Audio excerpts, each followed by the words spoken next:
आपकी जनता धर्म की ओर करवट बदली है, करवट अभी खड़ी हुई नहीं, खड़ी तो उसी दिन होगी 30 अक्टूबर को।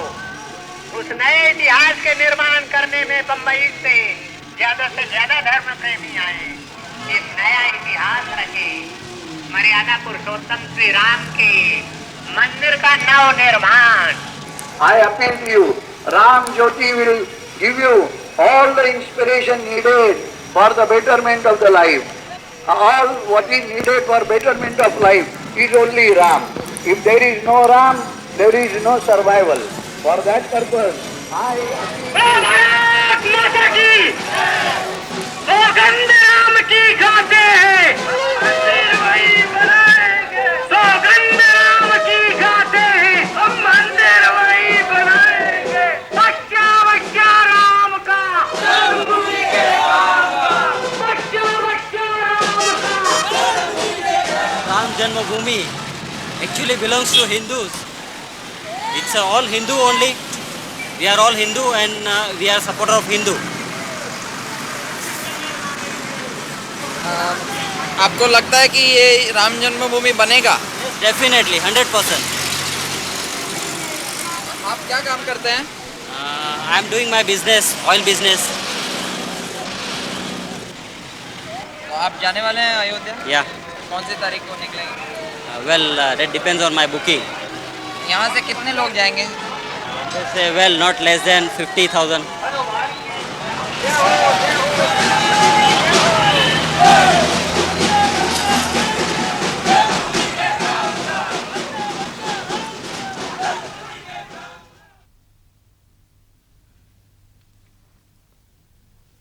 അയോധ്യയിലെ ബാബറി മസ്ജിദ് നിർമ്മിച്ചത് 1528 ഹിന്ദു രാജദൈവമായ രാമന്റെ അപദാനങ്ങൾ ജനകീയമാക്കിക്കൊണ്ട് ഏതാണ്ട് 50 വർഷങ്ങൾക്കു ശേഷം തുളസീദാസ് രാമായണത്തിന് അദ്ദേഹത്തിന്റെ വ്യാഖ്യാനം രചിച്ചു തുടങ്ങി. 19-ാം നൂറ്റാണ്ടോടെ അയോധ്യ മുഴുവൻ രാമക്ഷേത്രങ്ങൾ കൊണ്ട് നിറഞ്ഞു. ഇവയിൽ പലതും രാമന്റെ ജന്മസ്ഥലമാണെന്ന് പലരും അവകാശപ്പെട്ടു. ബ്രിട്ടീഷ് ഭരണം വ്യാപകമായതോടെ വളർന്നുവന്ന ഹിന്ദു മുസ്ലിം ഐക്യം ബ്രിട്ടീഷ് സാമ്രാജ്യത്തിന്റെ നിലനിൽപ്പിന് തന്നെ ഭീഷണിയായി.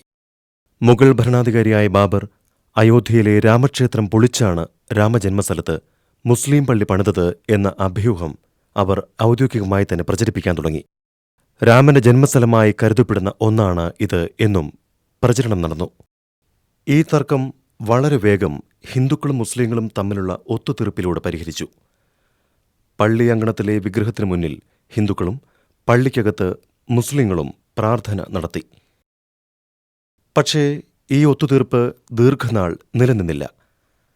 1949 രാത്രിയിൽ ഹിന്ദു തീവ്രവാദികൾ പള്ളിയുടെ പൂട്ട് പൊളിച്ചു തുറന്ന് അവിടെ വിഗ്രഹങ്ങൾ സ്ഥാപിച്ചു. അന്ന് ജില്ലാ മജിസ്ട്രേറ്റായിരുന്ന കെ നായർ വിഗ്രഹങ്ങൾ അവിടെ നിന്ന് മാറ്റാൻ അനുമതി നൽകിയില്ല. ക്രമസമാധാന പ്രശ്നം ഉണ്ടാവുമെന്ന കാരണം പറഞ്ഞാണ് അനുമതി നിഷേധിച്ചത്. അദ്ദേഹം പിന്നീട് ഹിന്ദു ദേശീയതാവാദ പാർട്ടിയായ ജനസംഘത്തിൽ ചേർന്ന് പാർലമെന്റ് അംഗമായി. പ്രശ്നം കോടതികളിലെത്തി. ഹിന്ദുക്കൾ പള്ളിക്ക് പുറത്തുള്ള ഒരു വിഗ്രഹത്തിനു മുന്നിൽ കോടതി നിയമിച്ച പുരോഹിതന്റെ നേതൃത്വത്തിൽ ആരാധന തുടർന്നു. ഇന്ന് ഹിന്ദു തീവ്രവാദികൾ ആവശ്യപ്പെടുന്നത് കോടതി വിധി എന്തായാലും അവിടെ പള്ളി പൊളിച്ചു തന്നെ രാമനു വേണ്ടി ബൃഹത്തായ ഒരു ക്ഷേത്രം പണിതേ തീരൂ എന്നാണ്.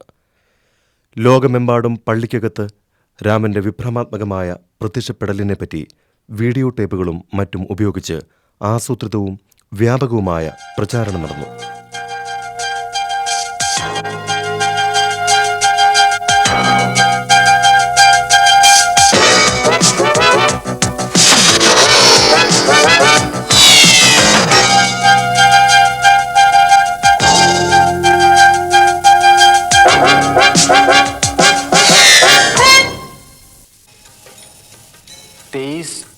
दिसंबर की रात मैंने देखा कि बाबरी मस्जिद में यकायक चांदनी सी फूटी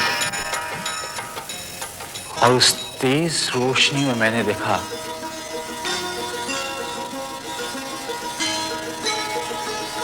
कि 4-5 साल का बेहद खूबसूरत लड़का खड़ा है जब बेहोशी टूटी तो मैंने देखा कि सदर दरवाजे का ताला टूटकर जमीन पर पड़ा था। सिंहासन पर बुत रखा हुआ था और लोग आरती उतार रहे थे।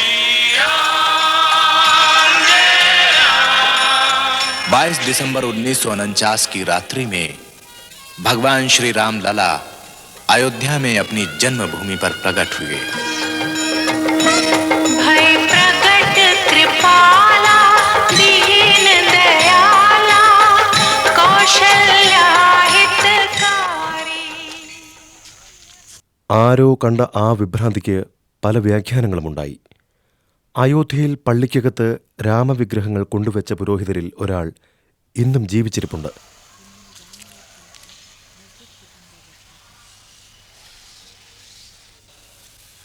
महंत राम सुभग दास जी महाराज शास्त्री अखिल भारतीय रामानंद संप्रदाय के प्रधानमंत्री, ये प्राइवेट महंत भी हैं और उस ट्रस्ट के सर्वाधिकारी हैं।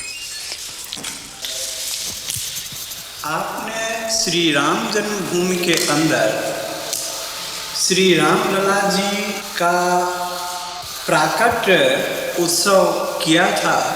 वह कौन सा डेट है, कौन सा तारीख है, कौन सा सन है, आप बताने का कष्ट करें। 23 दिसंबर 1949 ईस्वी। 23 दिसंबर 1949 ईस्वी में आपने श्री राम लला जी का प्राकट उत्सव किया था और वहाँ बाबरी मस्जिद में भगवान का अवतार हुआ था आपके द्वारा। आपके ऊपर भी कोई ऑर्गेनाइजर था? उस नियुक्ति में प्रधान नैयर साहब थे, के नैयर, जो यहाँ के डीएम थे। और 1949 से लगातार प्रतिमा रखी गई है, तब से नहीं हटाई गई अभी तक। तो आप ही ने रखी थी? महंत राम सुभग दास जी शास्त्री जी जो आप सामने में हैं, आपने ही रखी थी। हाँ जी, हमारे और भी सहयोगी थे, केवल मैं नहीं था। तो मूर्ति रखने का काम आपको कैसे, उसके बारे में आपने कैसे सोचा? ये तो स्वप्न रूप हुआ।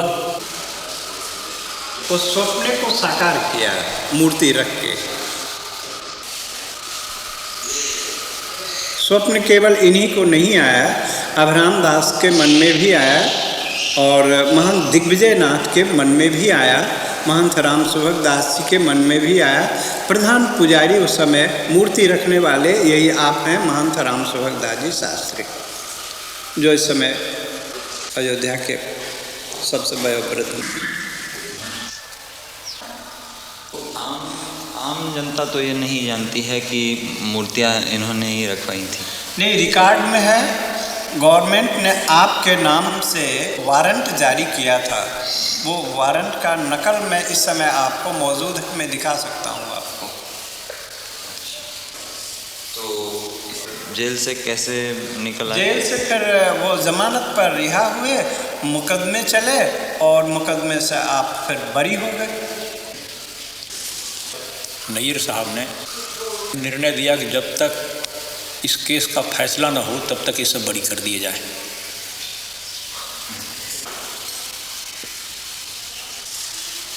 मेरा जो प्रारंभिक काम था कि भगवान राम उसमें स्थापित हों, इस सिद्धांत लेकर जितना काम करना था मैं किया। अभी बोलने पे मुझे गवर्नमेंट बंद भी कर सकती है इसलिए मैं बोलता हूँ नहीं।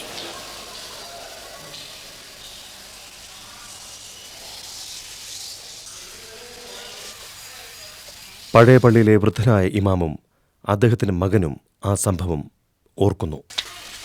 सन 49 की रात में जब मेरे फादर हाजी अब्दुल गफ्फार साहब ईशा की नमाज़ पढ़ने के लिए गए थे, तो उस वक्त नमाज़ पढ़ा के घर जब वापस आए तो सुबह फजर की दूसरे सुबह जुमे के दिन फजर की नमाज़ पढ़ाने इनको जाना था। फिर तो उतनी में मौज़न रात में आया, जो वहाँ मस्जिद में रहता था, सफाई करने वाला, झाड़ू देने वाला।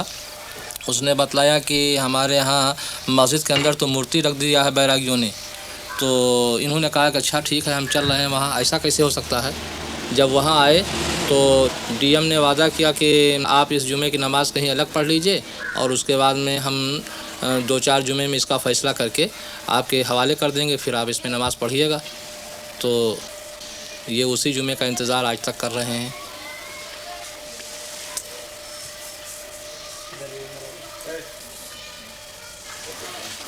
आपकी उम्र? हाँ, आपकी उम्र कितनी है? 84 वर्ष।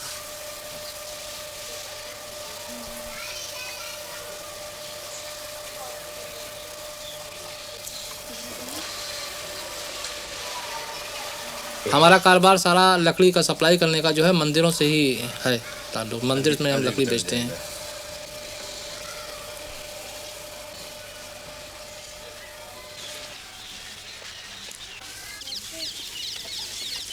हमारे यहाँ के डिप्टी कमिश्नर साहब, जिनका नाम है नैयर, इन्होंने उसमें बुत रखा दिया रात को, और जब सुबह की नमाज पढ़ने गए लोग तो वहाँ नहीं जाने दिया। गवर्नमेंट के ऑर्डर हो गया। आप जानते थे किसी को जो वहाँ सुबह नमाज पढ़ने? अरे वो उसमें तैनात हैं, मुकर्रर थे। अजान देने वाला अलग और नमाज पढ़ाने वाला एक खास आदमी होता है जिसको पेश इमाम कहा जाता है। आप कभी गए नमाज पढ़ने? हाँ गए हैं जी, हाँ गए हैं। और आज तक आप लोग अभी यही नहीं समझ सके, अब क्या समझने आए हैं? अब तो ये मामला बहुत दूर पकड़ गया ना अब तो साहब। अब ज़ेर गौर है वहाँ अदालत में, दुनिया खलफशार हो गया। खुदा मालूम कितने लोग नज़र आतश हो गए, कितने लोग मौत के घाट पहुँच गए। और इसके बाद जनाब आज आप आते हैं उसके लिए जांच के लिए। तो हम लोग उसी के सहारे हैं कि क्या फैसला होता है। अब तो हमारी बात जौन पहुँचे कर रहा पहुँच गई। अब हमारी बात क्यों पहुँचाने वाला नहीं है और ना हमारी बात में कोनो ताकत है। आज इतनी नफरत पैदा कर दी गई है कि जनाब हमारी सूरत से लोग बेजार हैं।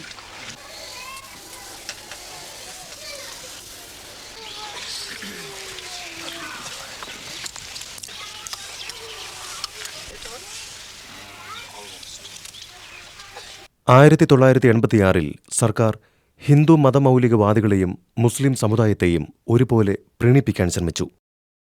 ഒരു വശത്ത് അവർ മുസ്ലിം വനിതകൾക്ക് വിവാഹമോചന നഷ്ടപരിഹാരം നൽകേണ്ടതില്ലെന്ന ബിൽ പാസാക്കി. മറുവശത്ത് അവർ ബാബറി മസ്ജിദ് ഹിന്ദുക്കൾക്ക് പ്രാർത്ഥനയ്ക്കായി തുറന്നുകൊടുത്തു. അതേസമയം മുസ്ലിങ്ങൾക്ക് പ്രവേശനം നിഷേധിക്കുകയും ചെയ്തു. പ്രതിഷേധ സൂചകമായി മുസ്ലിങ്ങൾ ബാബറി മസ്ജിദ് ആക്ഷൻ കമ്മിറ്റി രൂപീകരിച്ചു. പക്ഷേ അത് ഹിന്ദു തീവ്രവാദത്തെ ശക്തമാക്കാനേ സഹായിച്ചുള്ളൂ.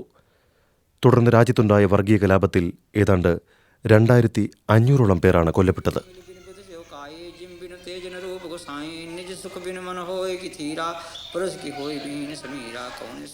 പൂജാരിയായ ലാൽദാസ് വിവാദ സ്ഥലമായ രാമജന്മഭൂമി സ്ഥലത്ത് കോടതി നിയമിച്ച പുരോഹിതനാണ്.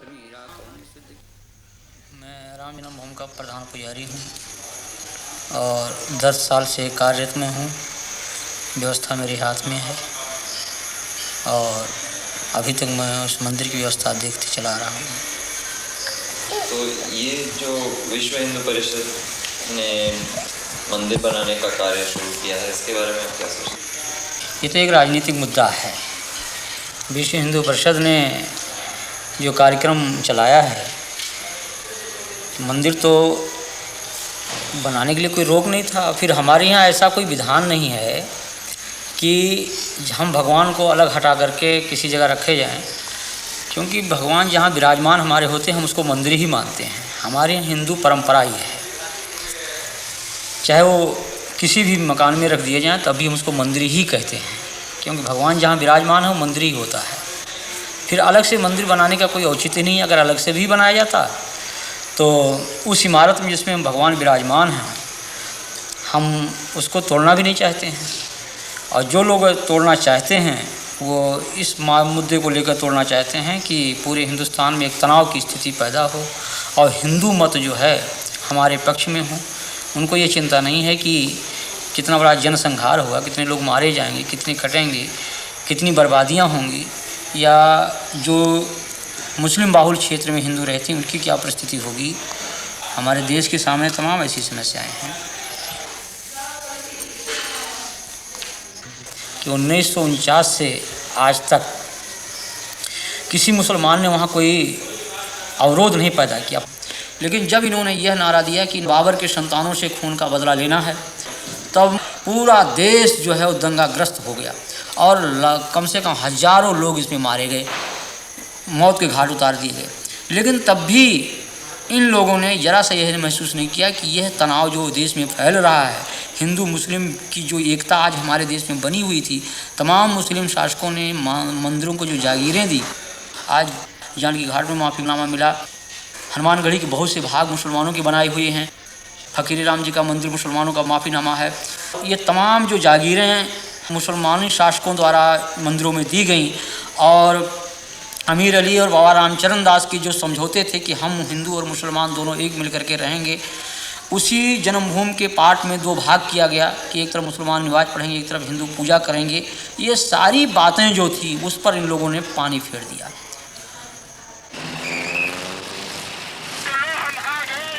ഹിന്ദു തരംഗത്തിലേറി അടുത്ത തിരഞ്ഞെടുപ്പിൽ ഭാരതീയ ജനതാ പാർട്ടി തങ്ങളുടെ ലോകസഭയിലെ സീറ്റ് 2 നിന്നും 85 വർദ്ധിപ്പിച്ചു.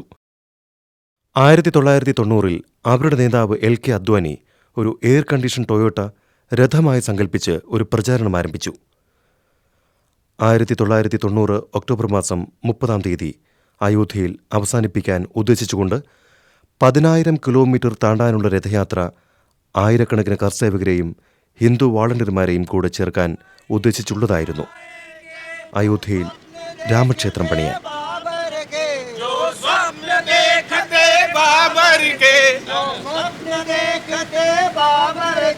जो स्वप्न देखते बाबर के अरमान मिटा कर मानेंगे, अरमान मिटा कर मानेंगे। जो खेल रही है आंगन में इस बेल कुचल कर मानेंगे, इस बेल कुचल कर मानेंगे। हम मंदिर वहीं बना तो केवल झांकी है, काशी मथुरा बाकी है। ये तो केवल झांकी है, काशी मथुरा बाकी है। बच्चा बच्चा राम का भूमि के काम का, बच्चा बच्चा राम का भूमि के काम का, बच्चा बच्चा राम का।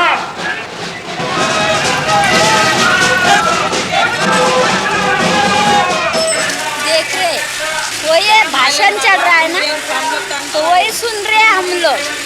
तो वही गरीब के लिए क्या करते हैं ये लोग।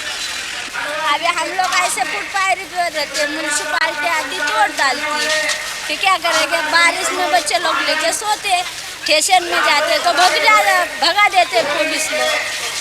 ये क्या हो रहा है? ये क्या चल रहा है ना, ये भाषण चल रहा है ना। अभी हमको क्या मालूम, इतना मालूम रहता तो बता देते। हम पढ़े इंसान नहीं है, क्या करेंगे। वो क्या चल रहा है क्या नहीं हमको मालूम भी नहीं। मालूम रहता तो पढ़े ले इंसान होते। मैं अपील नहीं करता हूँ, आज तो मैं सरकार को और सब लोगों को इतना बताता हूँ कि अयोध्या में जिस स्थान पर भगवान राम का जन्म हुआ था, वहाँ पर मंदिर के निर्माण को कोई शक्ति रोक नहीं सकती और मंदिर वहीं बनेगा। आज प्रातःकाल में यहाँ पर आया तो मैंने एक अखबार में मोटी मोटी खबर देखी। यहाँ के कुछ वरिष्ठ नागरिकों ने मेरे नाम एक खुली अपील की है, जिसमें कहा है कि Advani warn of communal riots. इस प्रकार की बातें करना के सांप्रदायिक दंगे होंगे, मैं इसको दुर्भाग्यपूर्ण मानता हूँ। मैं इतना जरूर जानता हूँ कि यूं तो शराब करने के लिए 4 लोग भी कर सकते हैं, लेकिन कम से कम इस यात्रा के कारण किसी भी प्रकार की गड़बड़ नहीं होगी, ये मुझे विश्वास है। और यह यात्रा रिस्पॉन्सिबिलिटी के साथ, उत्तरदायित्व के साथ, लेकिन निश्चय के साथ। यह विकृत सेक्युलरवाद हमको स्वीकार नहीं।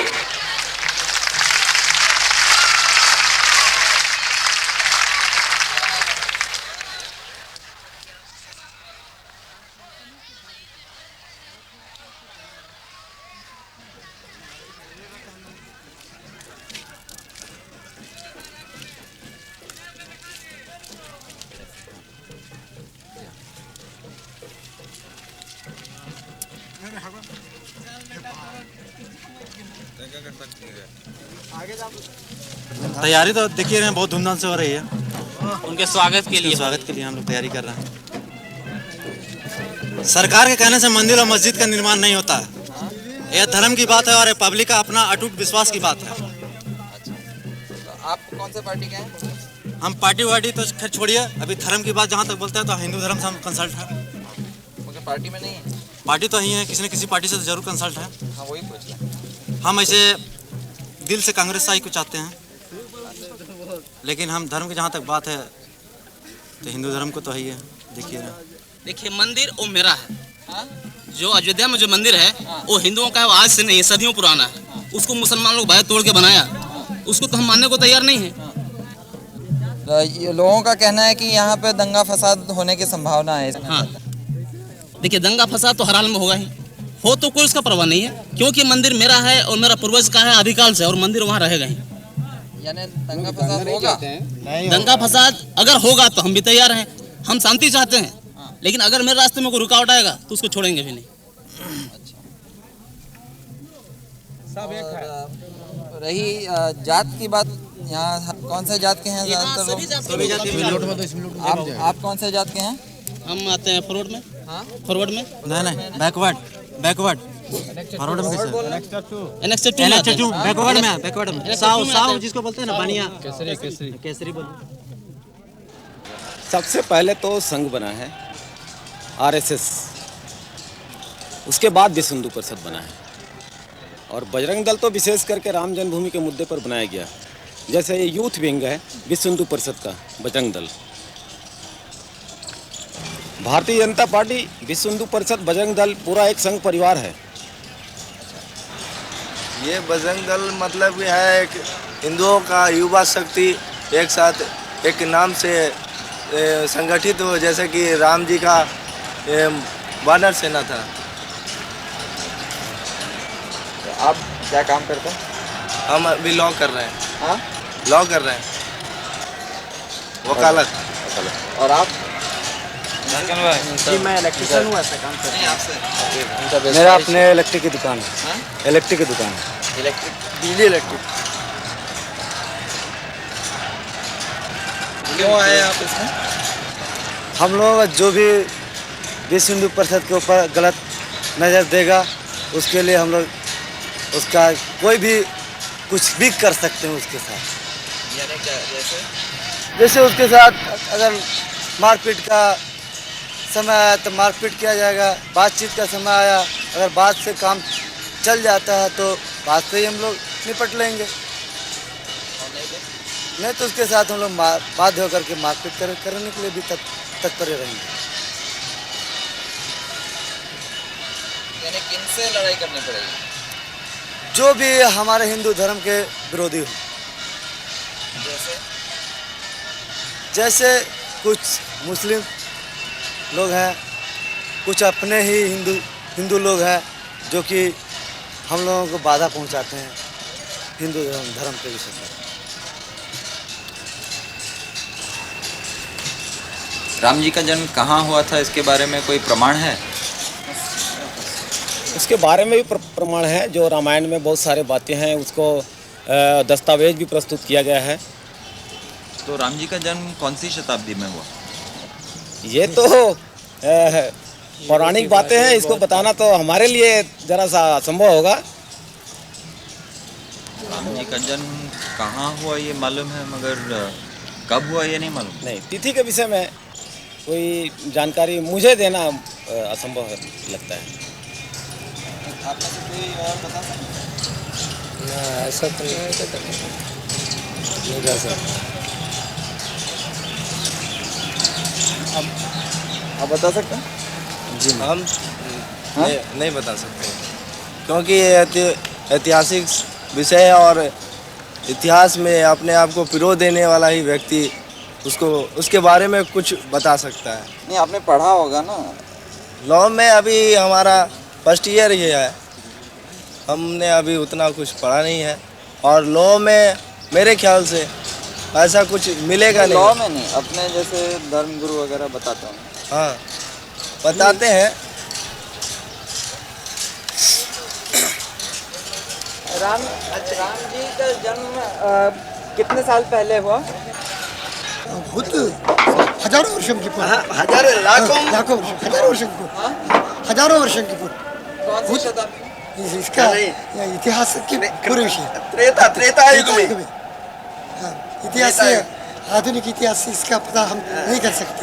द्वापर युग में कृष्ण का। आओ महाराज आओ। अच्छा आओ मैं आपको आपको आराम से आपको धन्यवाद है। इसलिए हाथ भी नहीं लगाने देना।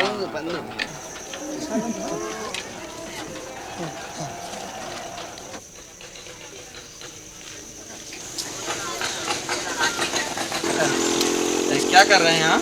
हाँ, हमको दर्शन करना है, उसको आरती दिखाना है। आ रहा है ना उधर से, राम जन्मभूमि को आरती दिखाना है। अच्छा, सेवा करना है। अच्छा, तो जो भी मोटर गाड़ी आती है वहाँ दर्शन कराते हैं? जी ना, राम जन्मभूमि को। हाँ, ये पीछे आते हैं।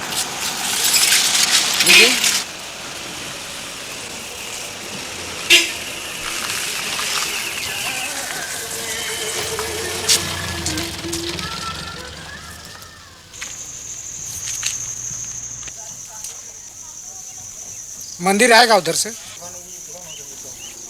पूरा मंदिर? हाँ, ट्रक से। उधर से ट्रक में मंदिर आ रहा है? आएगा आएगा, जो लिखा हुआ है।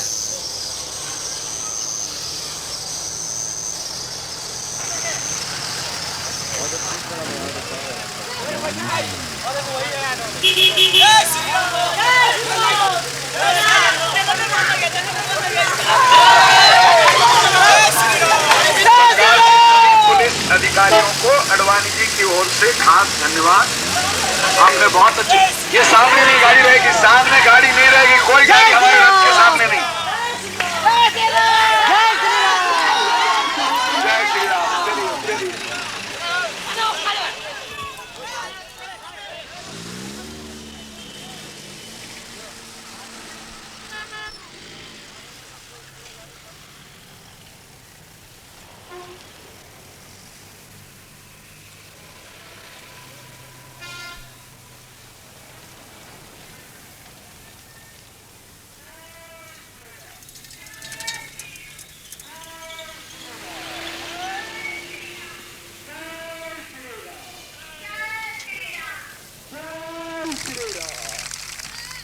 आज की तारीख में देख लीजिए, जैसे ही हमारी विजय यात्रा भगवान राम जी की रथ यात्रा लाल कृष्ण आडवाणी जी लेके बंबई पहुंचे, वैसे ही जनता दल के 68 सदस्यों ने इस्तीफा देने के लिए उनको अपील कर दी है वीपी सिंह को कि वीपी सिंह साहब आप हट जाइए।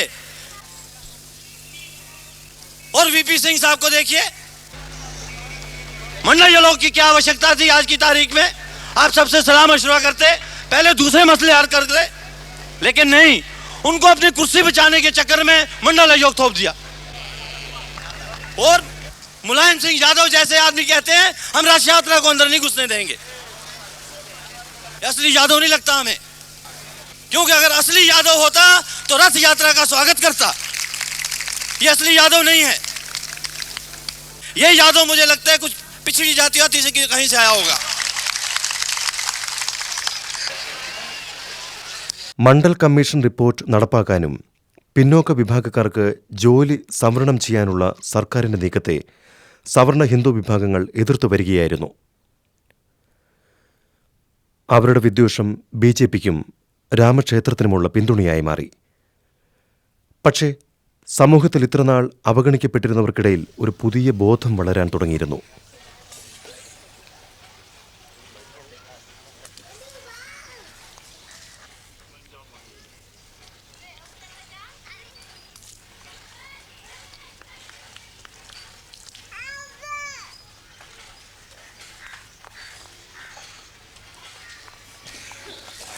मैं गोमती नगर की रहने वाली हूँ और नाम मेरा भगवान देवी है।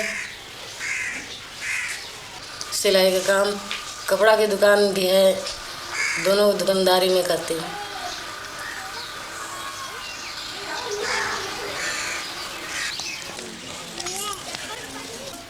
वही मजूरी खेती बाड़ी करते थे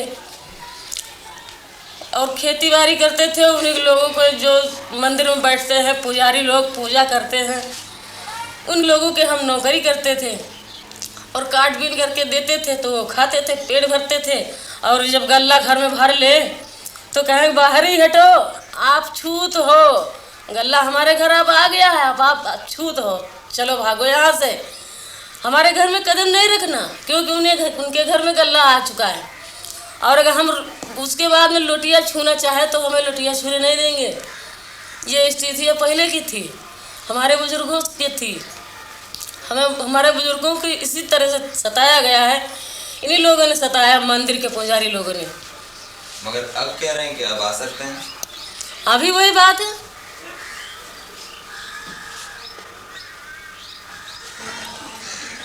यहाँ कास्ट होत रहा है, हम कास्ट करने वाले 45 साल की मेरी उम्र है।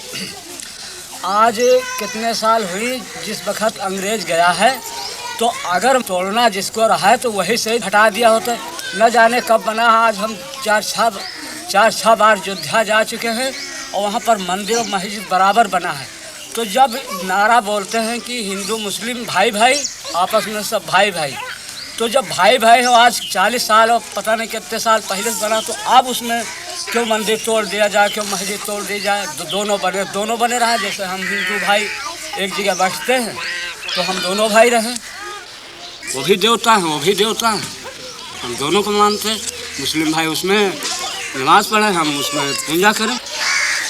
हमारी समझ में ये आता है। और उसमें एक बिगाड़ने से कोई नतीजा हल नहीं होना है, और सिवाय नुकसान, जनता पर नुकसान होना। आप कौन सी जात के? हम रैदास और बताओ, चमार जिसको कहते हैं वही हैं।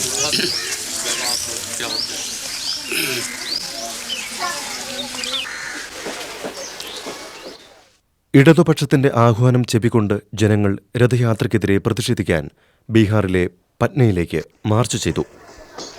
43 साल के आज़ादी के बाद में भी महंगाई आज आसमान को छू रही है, बेकारी आज करोड़ों नवयुवकों की है, भूखमरी और गरीबी आधे से अधिक लोग आज भी उस लक्ष्मण रेखा के नीचे हैं।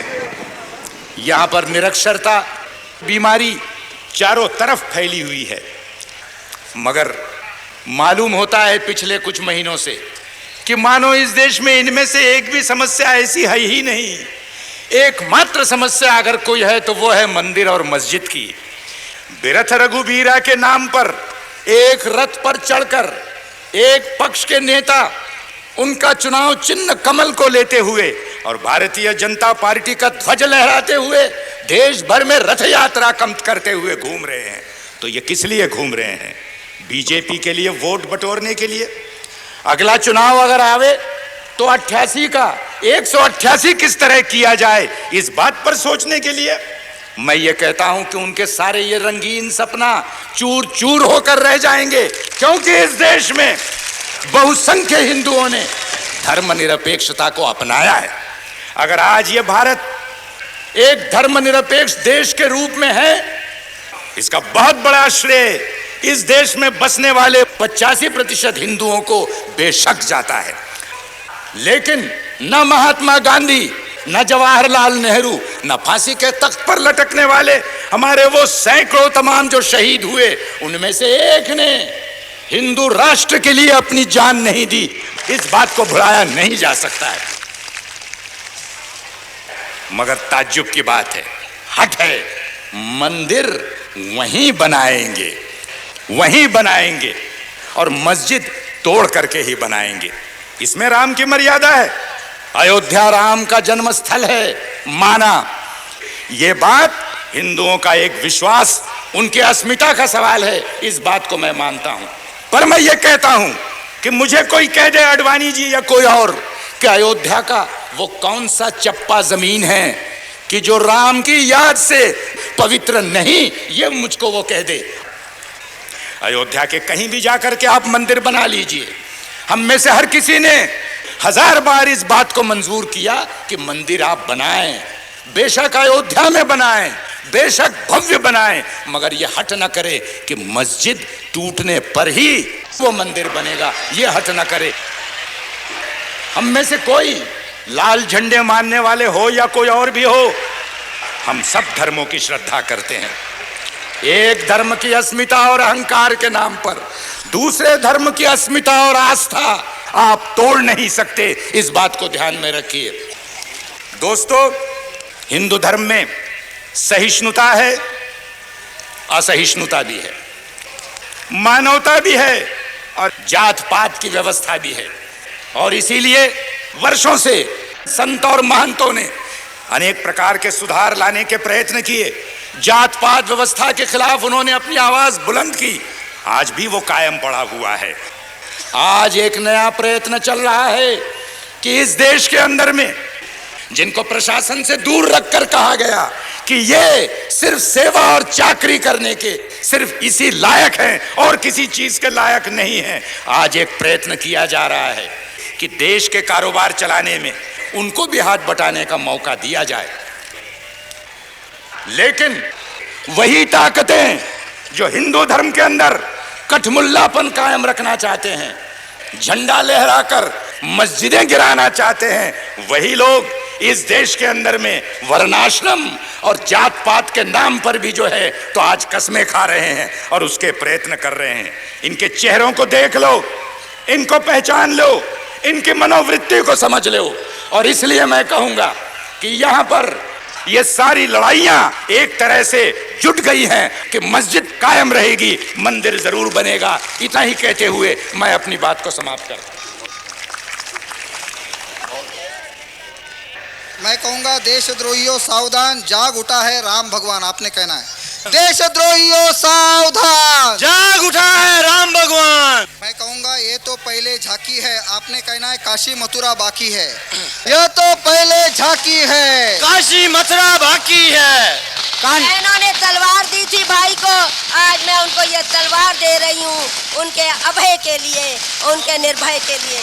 एक बहन ने तलवार देना अपने आप में इतिहास बनता है। बोलो श्री लाल कृष्ण आडवाणी जी की, सौगंध राम की खाते हैं। एल के आडवाणी जिंदाबाद, राम भक्त जिंदाबाद, और जोर से बोलिए भगवान श्री राम की। आप लोगों का बहुत बहुत धन्यवाद, नमस्कार।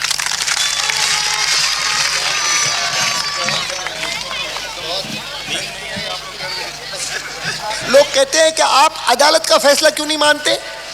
अदालत क्या इस बात का फैसला करेगी कि यहाँ पर राम का जन्म हुआ था कि नहीं हुआ था? आपसे तो इतनी आशा है, बीच में मत पड़ो, रास्ते में मत आओ, क्योंकि ये जो रथ है लोक रथ है, जनता का रथ है, जो सोमनाथ से चला है और जिसने मन में संकल्प किया हुआ है कि 30 अक्टूबर को वहां पर पहुंच करके कार सेवा करेंगे और मंदिर वहीं बनाएंगे, उसको कौन रोकेगा? कौन सी सरकार रोकने वाली है?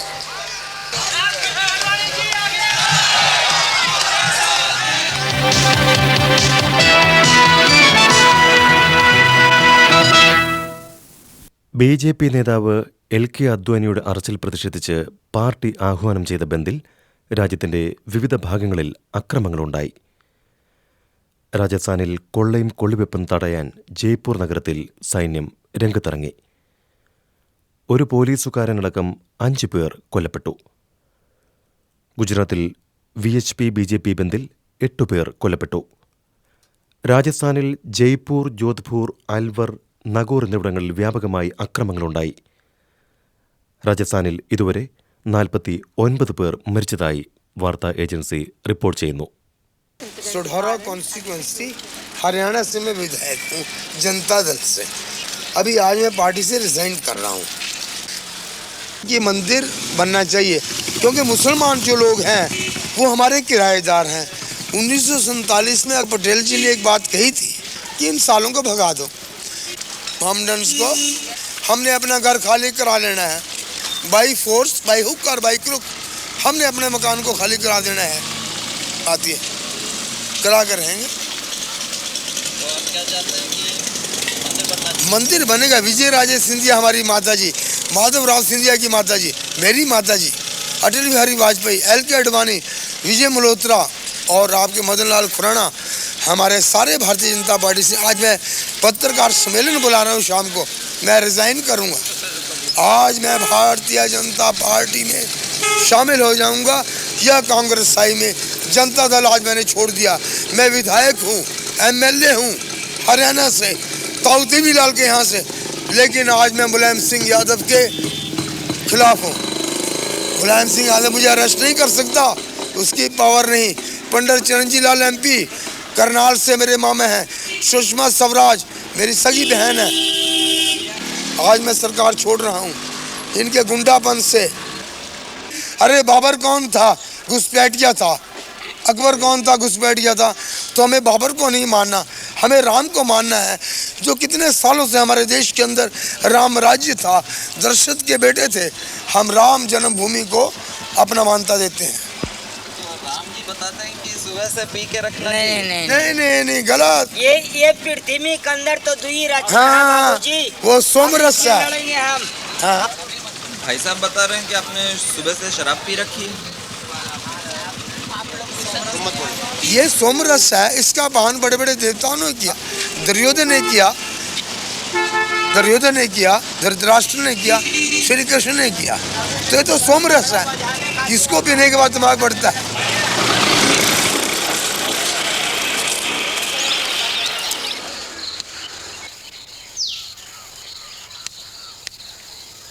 हम तो कहीं फैसला हुए वही ठीक है। वो अपना मस्जिद बनाओ, हम लोग अपना जो है हाँ, मंदिर बनाए। आप अपना मस्जिद भाई बनाए, है ना? भाई कोई विशेष बात में। हाँ। अब इतनी दोनों फरीकन में इतना जुझ है। हाँ।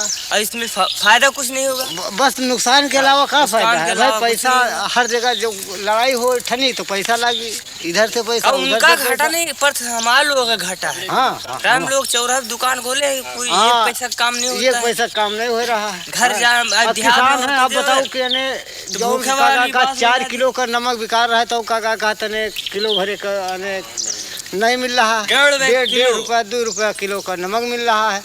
हाँ। बस कहा है हमारे लोगन का गल्ला बखारी सस्ता है, सस्ता बस, और कोई चीज़ सस्ती नहीं है। सब गल्ला हमारा लोगन सस्ता है और जत्ती है सब महंगाई है। ये बात कभी कोई उछड़ा नहीं, कबो नहीं झगड़ा हुआ। अब हमारे यहाँ पर कोई वो वैसी बात नहीं है। ये तो बाहर का जो है सब ये सब बातें बेकार की लड़ाई झगड़ा करने वाली है ना। मस्जिद तोड़ के मंदिर कैसे बने? अब बगल में बना लिया, पर कोई बात नहीं, झगड़ा शांत कर लिया। शांत हो बिल्कुल। लेकिन अब एक उठाव वाली बात है तो वो बात अलग है। लड़ाई वाली मतलब बात हो गई। आप हिंदू हैं कि मुसलमान? नहीं, हम तो हिंदू। तभी आप सोचते हैं कि यहाँ मस्जिद नहीं टूटनी चाहिए? बिल्कुल, क्यों भाई हमारे मंदिर बना हो, कोई थोड़ा लागे तो हम कैसे बात तोड़ जाए मंदिर? हाँ, तो अगर तुमको मस्जिद बनाना है तो अपन अलग बना लो, या जैसे भी लोगों को मंदिर बनाना है तो अलग बना लें दूर। मस्जिद न तोड़ा, जिससे एक चीज़ बनी है तो तोड़ना नहीं ठीक। वो क्यों तोड़ा?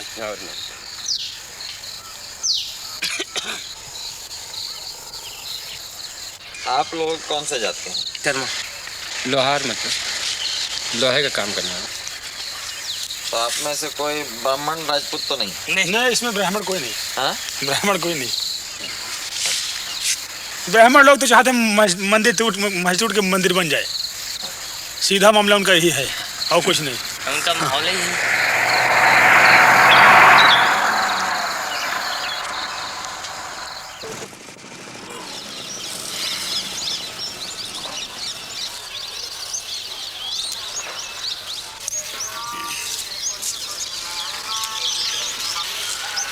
आप यहाँ कितने साल से हैं? करीब 35। तो आप पुजारी हैं यहाँ इस मंदिर के? क्या नाम है आपका? महंत भोलादास। महंत भोलादास। ये जो अभी हो रहा है इसके बारे में क्या सोचते हैं? पहले तो बहुत बढ़िया अयोध्या था। कोई अयोध्या में कोई बवाल नहीं था, बहुत कोई परिपंच नहीं था। एकदम भगवान को नगरी शांत स्वभाव था।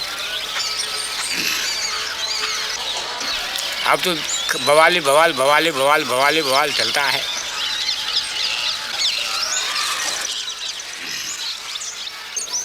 यहाँ पे मंदिर बहुत सारे हैं ना? हम मंदिर बहुत है। पुरानी जमाने के 5000 मंदिर है। आप तो घर घर मंदिर है, घर घर सब मंदिर है। जो 2 कोठरी बनाए यो भगवान को मंदिर बनवा लिए हैं। और मस्जिद भी हैं यहाँ पुराने? मस्जिद भी कई गो है। जब अंग्रेजों की ज़माना था तो मुसलमान भी काफी था, कोनो आवाज़ बवाल नहीं होता था। अयोध्या के जिम्मेदार रहे मुसलमानों, हाँ, जो अच्छन मियाँ नाम को था, पहले अयोध्या का जिम्मेदार था। ये अमावा कोठी है, ये सब मुसलमानी का था। ये सब पूरा मस्जिदें रहे। ये मणि पर्वत है जो कम से कब्र है। वहाँ करीब कोतवाली के पीछे 9 गजी है, 9 गज के कब्र है। हाँ, वो मस्जिद भी है वहाँ और 9 गज के कब्र है। कोई बवाल नहीं था, कोनो परिपंच नहीं था।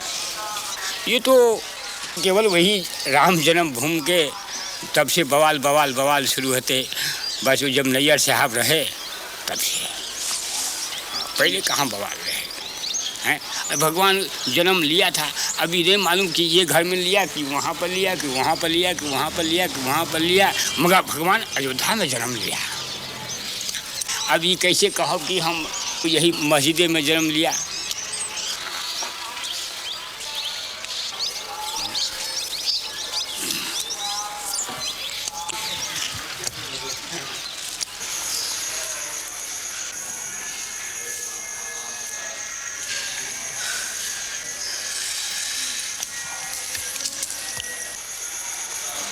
आज तक जो पूरे हिंदुस्तान के अंदर में इस तरह से दंगे फैलाए गए, ये मात्र एक सांप्रदायिकता का दंगा कुर्सी और पैसे के लिए फैलाए गए, न कि ये राम जन्मभूमि के। मैं तो ये कहना चाहता हूँ, मैं राम जन्मभूमि मंदिर का पुजारी हूँ। मैं बिल्कुल सत्य कह रहा हूँ आपसे कि आज तक विश्व हिंदू परिषद के लोगों ने वहाँ पर एक माला भी नहीं चढ़ाया। भगवान की पूजा अर्चना तक उन लोगों ने नहीं करवाया वहाँ पर। और बल्कि उन्होंने व्यवधान डाला। हमने हाई कोर्ट में रिट दायर किया और रिट दायर करके तब वहाँ की भोग व्यवस्था चालू करवाया। तो यहाँ की जनमानस ने कभी इसको स्वीकार नहीं किया। लेकिन इसमें कुछ किराए के साधु जिनको पैसा चाहिए, पैसे पर खरीदे गए, रामशिलाएँ घुमाई गईं। उसके उन रामशिलाओं को उन लोगों ने अपना कमरा, अपना मकान बनाना शुरू किया और काफ़ी जनभावनाओं को उन्होंने दोहन करके और बड़ी बड़ी बिल्डिंगें तैयार कर ली। करोड़ों अरबों रुपए इन लोगों ने इकट्ठा किया, विभिन्न बैंकों में इन्होंने डाला और लाखों रुपया उन्होंने व्यक्तिगत अपने खाते में इन लोगों ने डाला। तो लोगों की हत्याएं हो जाएं, लोग नष्ट हो जाएं, इससे इनको कोई मतलब नहीं। इनको मतलब पैसा मिले, कुर्सी मिले।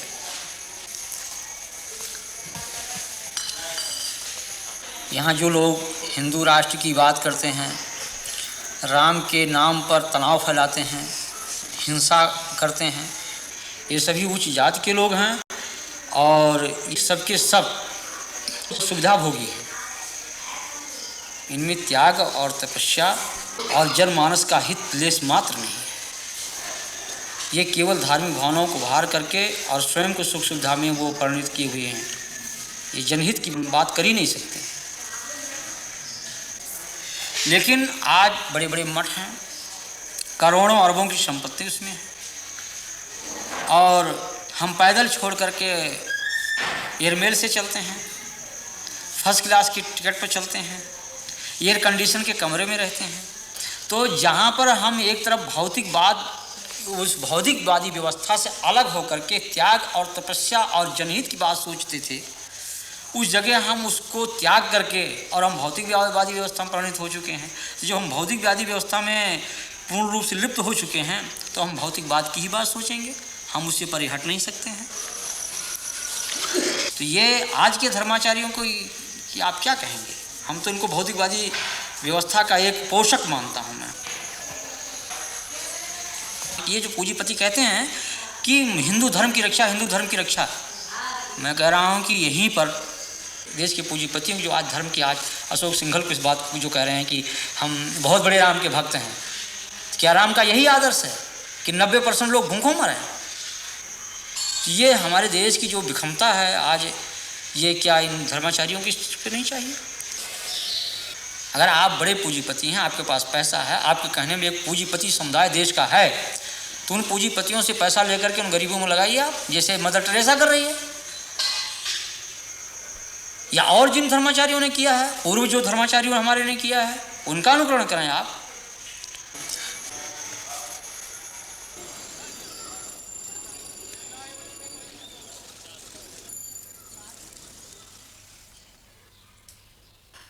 मैं इनकम टैक्स डिपार्टमेंट में डिप्टी कमिश्नर हूं। पिछले साल मार्च 2 को मैंने विश्व हिंदू परिषद के जो अकाउंट्स हैं उनके बारे में जानने के लिए इनको सम्मन्स जारी किए थे। अशोक सिंघल समेत जो लोग इनका हिसाब देखते हैं उनके पे दिए गए थे। 24 घंटे के अंदर अंदर विश्व हिंदू परिषद का एक बहुत बड़ा डेमोन्स्ट्रेशन 28 लोधी एस्टेट पे प्रधानमंत्री के बाहर हुआ। उसी दिन मेरा मद्रास तबादला कर दिया गया और तब जो सरकार थी उन्होंने उस पूरी इंक्वायरी को दबा दिया, फिर मुझे सस्पेंड कर दिया गया। विश्व हिंदू परिषद के बारे में दो तीन चीजें मुख्य मुद्दे मैं देख रहा था। एक तो ये कि क्या इनके पास बाहर से पैसा आया है कि नहीं आया है। विश्व हिंदू परिषद ने रिजर्व बैंक ऑफ इंडिया को अप्लाई किया था कि हमें बाहर से पैसा लाने दिया जाए, क्योंकि बाहर से उनकी बहुत सारी ब्रांचेज उनके मंदिर के लिए पैसा भेजना चाहती हैं। रिजर्व बैंक ऑफ इंडिया ने इनको ये परमिशन नहीं दी, क्योंकि ऐसे ऑर्गेनाइजेशंस जो देश के अंदर या तो तोड़फोड़ की कार्रवाई कर रहे हों या राजनीतिक कार्यों में लगे, उनको ऐसी परमिशन नहीं दी जाती और विश्व हिंदू परिषद को ऐसी कोई परमिशन नहीं दी गई थी। विश्व हिंदू परिषद अमेरिका नाम की एक संस्था है अमेरिका में, जिसके करीब 200 ब्रांचेस हैं सारे अमेरिका में, और ऐसी ही ब्रांचेस कनाडा और इंग्लैंड के अंदर हैं, जिनकी संख्या करीब 1 लाख से ऊपर सदस्यों की बताई जाती है और इनसे पैसा इकट्ठा किया गया। ये हमारी नॉलेज में था। ऐसा है कि जब इनकम टैक्स का रिटर्न किसी ट्रस्ट को फाइल करना होता है तो उसको सारे अकाउंट्स की तफसील देनी होती है, ये कानून है। 30 अक्टूबर 1979 को अशोक सिंघल ने एक रिटर्न फाइल की, जिसके अंदर उन्होंने उसके ऊपर तो लिख दिया कि हमको इतना पैसा आया और इतना पैसा हमारा गया है, और मैं उसके साथ सारी एक एक चीज का बयान दे रहा हूं कि कहां से पैसा आया कहां से नहीं आया। वो सारी बयान जो था रिटर्न से गायब था। तो हमने ये सबसे पहले था कि उसको हो सकता है कि शायद हमसे खोया हो, हमारे डिपार्टमेंट से खोया हो, तो ये सबसे पहले था कि आप उसका हमें डुप्लीकेट दीजिए सबसे पहले। लेकिन वो सवाल अब ये पता लगा कि उसका डुप्लीकेट ही नहीं है। उनकी फाइल में जो सारे कागज जो कहते हैं हमने सबमिट किए, उसकी आज तक डुप्लीकेट्स उसके आज तक नहीं दिए गए। और इनके कई ऐसे नेताओं के खिलाफ हमारे पास, जो हमारे इन्फॉर्मेंट से हमारे पास इंफॉर्मेशन ला रहे थे, इनका झगड़ा भी हुआ विश्व हिंदू परिषद के नेताओं का आपस के अंदर कि 1,66,00,000 रुपए जो शिलान्यास पे खर्चा हुआ वो सारा उसमें काफी बोगस था, उसमें लोग पैसा खा गए हैं। ये बातें वहां पे झगड़ा हुआ, फिर नई कमेटी बनी, लेकिन उसके बाद फिर एकदम ये पूरा विश्व हिंदू परिषद ने जब देखा कि ये बिल्कुल इंक्वायरी उन लोगों की कन्विक्शन के अंदर निकल सकती है, क्योंकि उनके पास ना तो किसी तरह का हिसाब था, तो उन्होंने सरकार के ऊपर ये निश्चित तौर पे दबाव डाला मार्च 8 को कि इसको या तो किया जाए, नहीं तो हम सरकार से अपना समर्थन वापस ले लेंगे। जब ये बार बार ये बोलते हैं विश्व हिंदू परिषद के नेता कि हम कुछ नहीं छुपा रहे हैं, हम जब छुपा नहीं रहे हैं तो आप कानून के आगे अपने गवाही देने के लिए आप क्यों भाग रहे हैं? पिछले 13 महीने से आप छुपते क्यों फिर रहे हैं? एक तरफ क्या इसका एक ही काम, क्या मुझे तो हिंदुस्तान की पब्लिक की बताए इसमें क्या सच है क्या झूठ है? हम तो कहते हैं कि नहीं छुपाने का तो प्रॉब्लम क्या है? कोई और ऑफिसर्स भी बैठे हैं वहां पे, अपना सब दे दीजिए आप अपना हिसाब।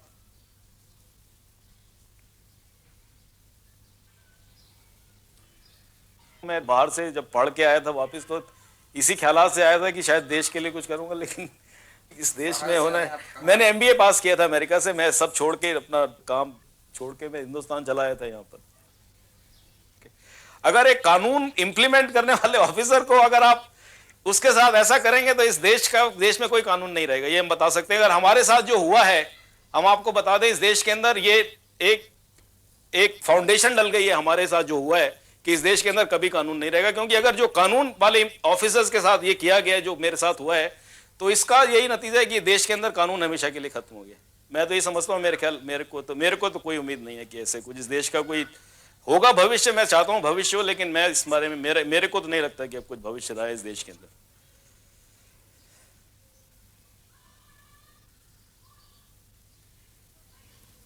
जब आपने ये सब कार्रवाइयाँ शुरू की तो उसके बाद किसी ने आपके ऊपर दबाव डाला या धमकियाँ वगैरह दी?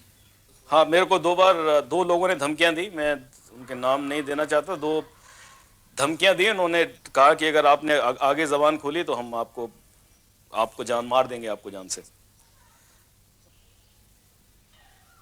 ये बात मेरी नहीं है, ये बहुत सारे, जितने भी मेरा ये आज तक अनुभव है कि इस देश में जब भी कोई सिविल सर्वेंट ने भ्रष्टाचार के खिलाफ आवाज उठाई है पिछले 10 साल में, वो उस आदमी ने भुगता है। और इस सिर्फ बीएचपी का सवाल नहीं, मैं समझता हूँ सब जगह पैसे वाला गरीब को जलील, जलालत जो है सब जगह घुस गई है। और धर्म का उसका नाम देना, ये तो बहुत गलत बात है। धर्म तो बिल्कुल ही नहीं है, कम से कम।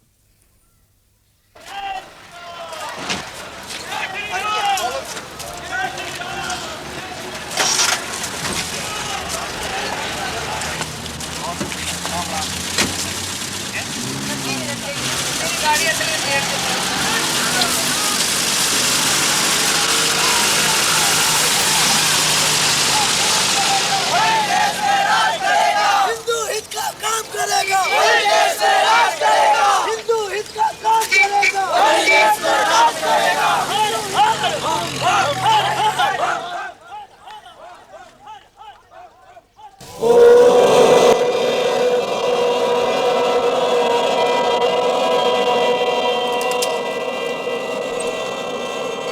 जय श्री राम, जय श्री राम, जय श्री राम।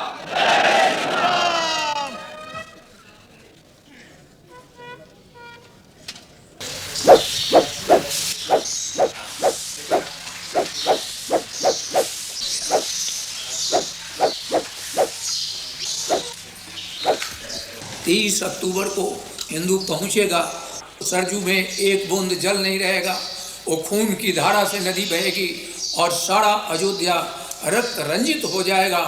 हल्दी घाटी अयोध्या बनेगी, ये इम्फाल का मैदान अयोध्या बनेगा, जलियन बाग कांड का उदाहरण अयोध्या प्रस्तुत होगा। बोलो राम जन्मभूमि की जय, काशी विश्वनाथ की जय। मारेंगे मर जाएंगे, मंदिर वहीं बनाएंगे, मारेंगे मर जाएंगे, मंदिर वहीं बनाएंगे।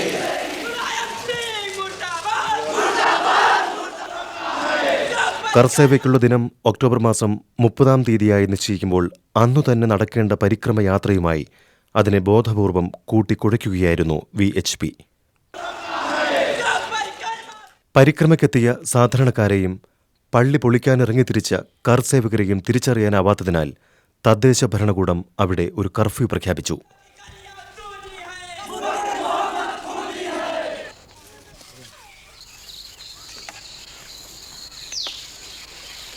कल क्या होगा? कल ये होगा कि हमारी मौत होगी। अजल सर पर खड़ी हरदम मुझे मालूम होती है, मेरी हर सांस मुझको आखिरी मालूम होती है, मौत है। कल क्या होगा? अभी मैं बोल रहा हूँ, अभी सांस निकल जाए, खत्म। देखिए ना, जयपुर को जला दिया, फूंक दिया, बर्बाद कर दिया, सारा भारत हमारा जल रहा है इसी एक प्रॉब्लम पर। हमारे आपके ताल्लुकात में फर्क आएगा, लेकिन आज ऐसा कि हम एक दूसरे से भय कर रहा है, डर रहा है, बोलते घबराता, आदि बात करते घबराता है, मिलते दूसरे मिलते हुए घबराता है। ऐसी भावना खराब कर दी गई हिंदुस्तान की, भारतवर्ष की, कि इसका जवाब ही नहीं मिलता है। साहब पैकर्मा करें तो हम तमाम मुसलमान जाते थे शौकिया, कुछ यारी दोस्ती में, भाई से मेरे ताल्लुकात में, भैया चलो, हमने चलो भैया, क्या फर्क पड़ता है पैकर्मा करने में, पानी पिलाते थे। अब बच्चे से बच्चे क्या है ना, हमारा पैकर्मा रोक दिया साहब। धार्मिक मामला ऐसा होता है कि हम आप एक थाली में बैठ कर खाएं, लेकिन जहाँ मामला आया बाबरी मस्जिद का, जन्मभूमि का, तना क्या आप उधर खड़ी हो, मैं इधर खड़ा हो गया, ना बहन रही ना भाई रहा। गांव के जो हिंदू हैं उनकी क्या इसमें? हमारे मन में कोई फर्क नहीं, जैसे हम लोग हैं वैसे वो लोग, और ना उनमें भी खड़े हैं। ये वो पीछे लोग खड़े हुए हैं, भैया खड़े तो हैं सब। यहाँ की जो आबादी है जी, इसमें हिंदू मुसलमान का कितने हिंदू है, कितने मुसलमान? यहाँ बराबर बैठे हैं, मगर मेरे गांव में हिंदू मुसलमान की भावना कोई ऐसी नहीं ना कि हम हिंदू है या मुसलमान है। मेरे यहाँ शादी ब्याह होता है, वो परसते हैं, हम खाते हैं, हम परसते हैं, वो खाते हैं, मतलब दोनों पार्टियों में एकदम भाई बंदी और वो है भाईचारा है। तो हमारे गांव में तो कोई ऐसी बात ही नहीं ना। तो इस माहौल में भी वो भाईचारा जी हाँ, हमारे यहाँ कायम है भाईचारा। आसपास के गांव जितने हैं यहाँ पे अयोध्या के 10, 15, 20 किलोमीटर एरिया में, उसमें सांप्रदायिक आपको बहुत कम मिलेंगे। और जब तक यहाँ बाहर के असामाजिक तत्व नहीं आएंगे तब तक यहाँ झगड़ा होने कोई सवाल नहीं ना। हाँ, जिस टाइम असामाजिक तत्व आ जाएंगे उस टाइम तो झगड़ा होना है। आम जनता को सूचित किया जाता है कि शहर में कर्फ्यू पूरी तरह से लागू कर दिया गया है। कोई भी व्यक्ति कर्फ्यू का उल्लंघन करता हुआ पाया गया तो उसके खिलाफ सख्त से सख्त कार्रवाई की जाएगी और बल प्रयोग किया जाएगा। आम जनता को सूचित किया जाता है कि शहर में कर्फ्यू पूरी तरह से लागू कर दिया गया है। जय श्री राम, जय श्री राम, जय श्री राम, जय श्री राम, जय श्री राम। जान नहीं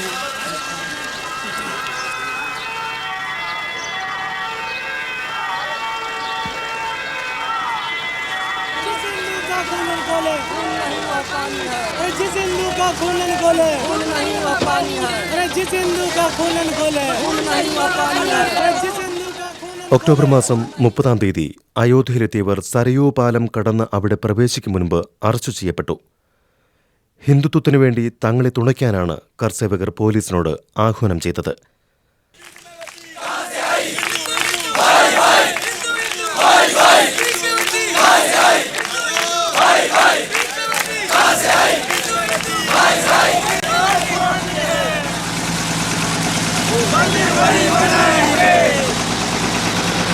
मंदिर वही बनाएंगे।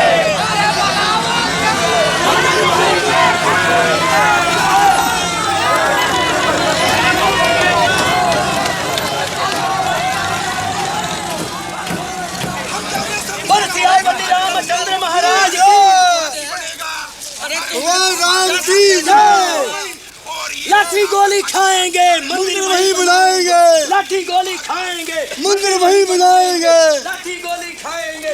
एक 462 साल पहले एक लुटेरे ने आकर अगर हमारे मंदिर को ध्वस्त किया है तो ये हमारे माथे पर कलंक है। अगर ये बाबरी मस्जिद रहेगी तो हिंदुओं पर ये कलंक हमें अपनी गुलामी याद दिलाता रहेगा। अरे हम इसको को उठा कर रहेंगे। ये गुलामी का चिन्ह है, इसे हम खत्म करेंगे, चाहे खून से करें चाहे गोलियों से करें। हाँ। और 3,500 करेंगे बड़ी। अरे भगवान भी तो हम ही हैं। भगवान का रूप हमारे अंदर है। हम जाएंगे तो मस्जिद भी तोड़ेंगे। भगवान का रूप हमारे अंदर हो। अगर वो उसको कलंक को अपने माथे पर लगा करके रखना चाहते हैं ये उत्तर प्रदेश की सरकार, ये मुलायम सिंह, तो वो बना करके इसको उठा करके और कहीं रख ले, लेकिन मंदिर वही निर्माण होगा गर्भगृह पर।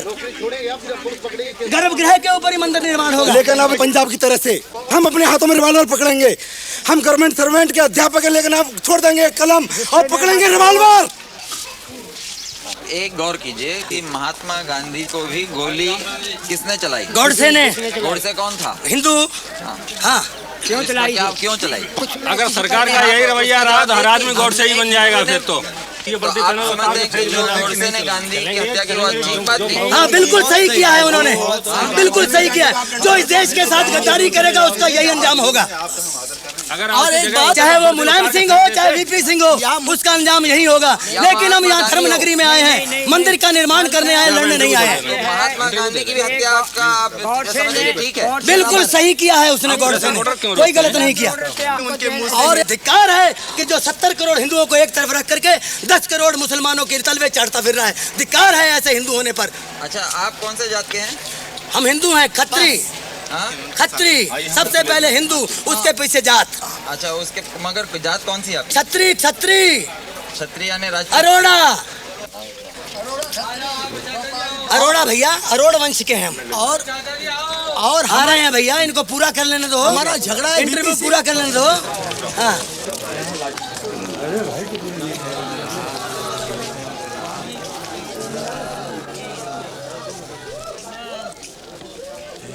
आप कहाँ से आए? डिस्ट्रिक्ट एटा। और क्या करते हैं? हम पंडा हैं गंगा जी के। आप क्या करने आए हैं? परिक्रमा देने। परिक्रमा देने हैं? हाँ। और कार सेवा के लिए भी आए कि नहीं? हाँ? हाँ, सिर्फ परिक्रमा करने? सिर्फ परिक्रमा। तो आपको मालूम था कि यहाँ पे कार सेवा भी ये लोग कर रहे हैं राम जन्मभूमि हाँ, के ये लिए लड़ मालूम रहे हैं? है, मगर हमको जब कर्फ्यू खुल गया और जब हमको कल भी हमने सुना कि परिक्रमा लगेगी तो फिर हम आए। यानी आपको ये मंदिर के और मस्जिद के झगड़े से कोई लेना देना कोई नहीं? लेना देना नहीं, आपको फर्क नहीं पड़ता कि मस्जिद भी रहे और मंदिर भी रहे? कोई नहीं। हम तो जाकर मंदिर में ठहरेंगे, एक मंदिर में, यहाँ एक मंदिर है सागरिया पट्टी में, वहाँ ठहरेंगे। अच्छा, हाँ। तो आप ये नहीं कह रहे हैं कि मंदिर वहीं बनाएंगे? कौन? हम तो कुछ नहीं कह रहे हैं, हम तो अपने चश्मा को और खो गया तो अंधे और हो गए। अच्छा, हम क्या कहेंगे अब? हाँ हाँ, तो चलिए चलें आप गाड़ी बैठे। चश्मा आपका गायब हो गया? हाँ, चश्मा गिर गया।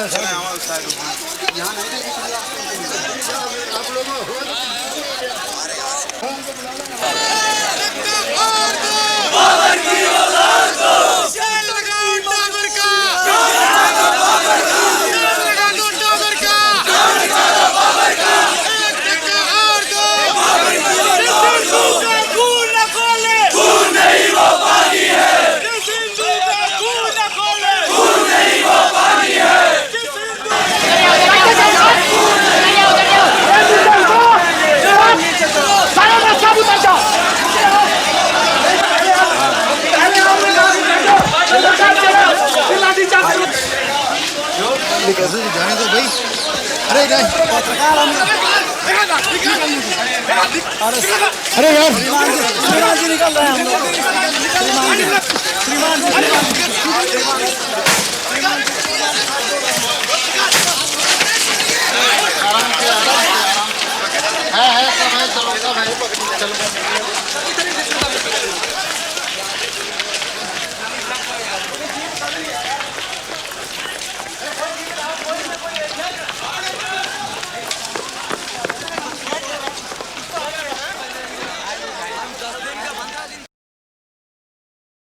ഭരണയന്ത്രത്തിലെ പല ഉന്നതരും സവർണ ഹിന്ദുക്കളായിരുന്നു.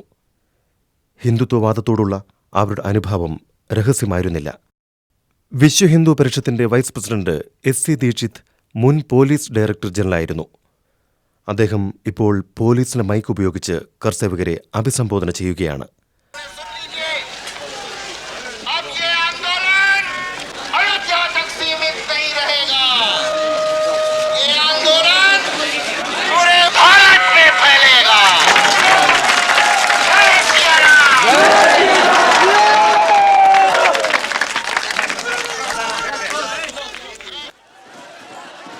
പ്രസംഗം അവസാനിച്ച നിമിഷങ്ങൾക്കകം അത് പോലീസിലും ചലനമുണ്ടാക്കി.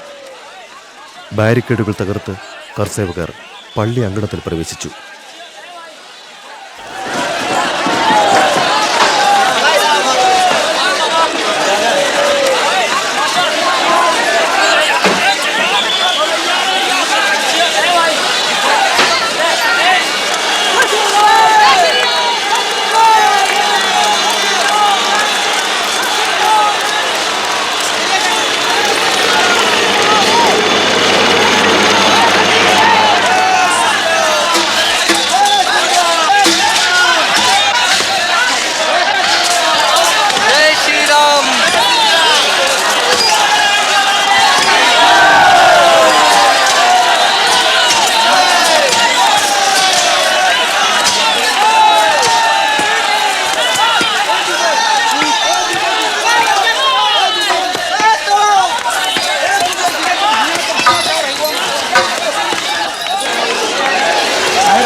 करके मंदिर को मैंने कब्जा किया, तोड़ दिया, और तोड़ करके ही हमने चाहा जो कुछ हो जाए, लाठियाँ सहते भी रहे और हम तोड़ते भी रहे।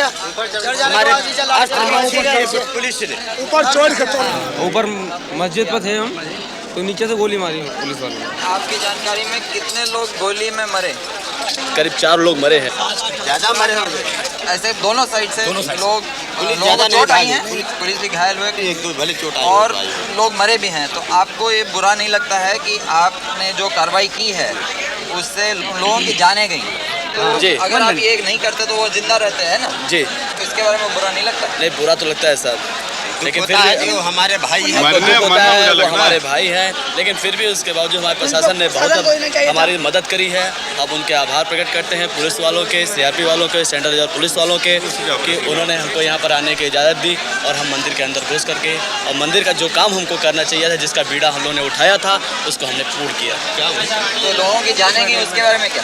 अब उसके जरिए हमको जो है बहुत दुख है, उसके लिए हमें दुख है कि जिनकी जाने गई हैं, ये घायल व्यक्ति है और जो घायल है हुए हैं उनके लिए भी हमको बड़ा दुख है।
ही नहीं पर कि पूरी भारत की जनमानस को इसका विरोध करना चाहिए कि किसी की धार्मिक भावना पर ठेस नहीं पहुंचाना चाहिए।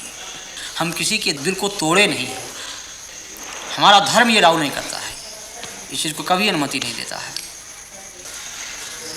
राम का हमारा ये जो आदर्श है राजनीति का, वो यही है कि जनता सुखी रहे, और जिस तरह से मुख में हम भोजन डालते हैं पेट को मिलता, सभी अंगों को मिलता, उसी तरह से सारी जनता हमारी है, कोई उसमें छोटा बड़ा कोई उसमें ऐसा नहीं है। लेकिन उन आदर्शों की सीधी हत्या की गई। मगर आज जो लहर चल रही है हमारे देश में, इस लहर में जो लोग घृणा की भाषा बोलते हैं उनके पीछे ज़्यादा लोग चलते हैं, और जो लोग प्यार की भाषा बोलते हैं जैसे आप बोल रहे हैं उनके पीछे कम लोग हैं। ऐसा नहीं है। ये तो जैसे बाढ़ आती है भाटे की तरह से, जब तूफान आता है तो उसमें तमाम पेड़ गिर जाते हैं, तमाम मकान ढह जाते हैं, सड़क नष्ट हो जाते हैं, तमाम परिवहन सेवाएं ठप हो जाती हैं। एक दोहा लिखा है आरण्य कांड में कि हरित भूमि तृण संकुल समुझ पर ही नहीं पंथ, जिम पाखंड बादते लुप्त भये सदग्रंथ। जब घोर बरसात होती है तो इतनी घास उग जाती है, जो सही रास्ते वो दिखाई नहीं पड़ते हैं। उसी तरह जिस तरह से पाखंडियों की बात से सही बात जो है छिप जाती है। जैसे कोई आदमी खा लिया कोई नशा जब तक उसके शरीर में रहेगा तब तक कोई भी क्रिया कर सकता है, पागल भी हो सकता है, अटैक भी कर सकता है, स्वयं की आत्महत्या कर सकता है। ये सब उन्माद होते हैं, विचार चिंतन ये सब नष्ट हो जाते हैं। लेकिन ये बरसात ऋतु थोड़ी ही देर तक होती है, बाद में लोगों की समझने की सोचने की ये क्षमता होती है। तो आज जो कुछ लोगों में इस तरह की बातें हैं, ये एक उन्माद है। और जब लोगों को असलियत सामने आ जाएगी, जब लोग जान जाएंगे कि हाँ ये बात गलत कही गई, हम लोगों को गुमराह किया गया, तो अपने ही लोग उसका बहिष्कार कर देंगे। मैं बहुत दुख महसूस करता हूँ, तब भी मैं अपने को उतना ही संयम उतना ही धैर्य में अपना बना रखा हूँ। तूफान है, लेकिन उस तूफान से हम उसे विचलित नहीं होना चाहिए। ये भाटे की तरह से आया और गया।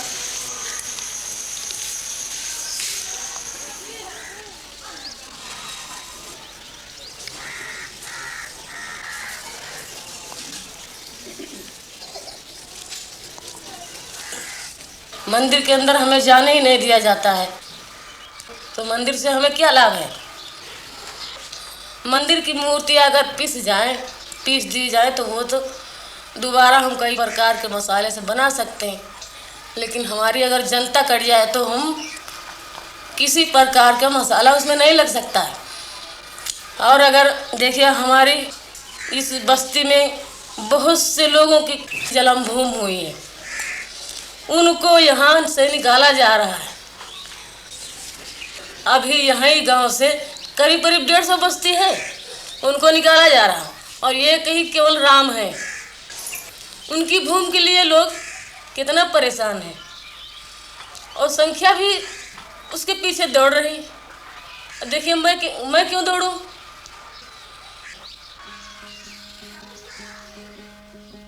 साधु देखो जग बौराना, साच कहो तो मारन धावे, झूठे जगपतियाना। साधु देखो जग बौराना, हिंदू कहत है राम हमारा, मुसलमान रहमाना। आपस में दो लड़े मरत हैं, मर्म कोई नहीं जाना, मर्म कोई नहीं जाना। माला पहिरे टोपी पहिरे, छाप तिलक अनुमाना। बहुतक देखे पीर औलिया, पढ़े किताब कुराना। करे मुरीद कबर बतलावे, उनहु खुदा न जाना, उनहु खुदा न जाना। या विधि हंसत चलत है हमको, आप कहावे स्याना। कहे कबीरा सुनो भाई साधो, कहे कबीरा सुनो भाई साधो, इनमें कौन दीवाना, इनमें कौन दीवाना। साधु देखो जग बौराना, साधु देखो जग बौराना।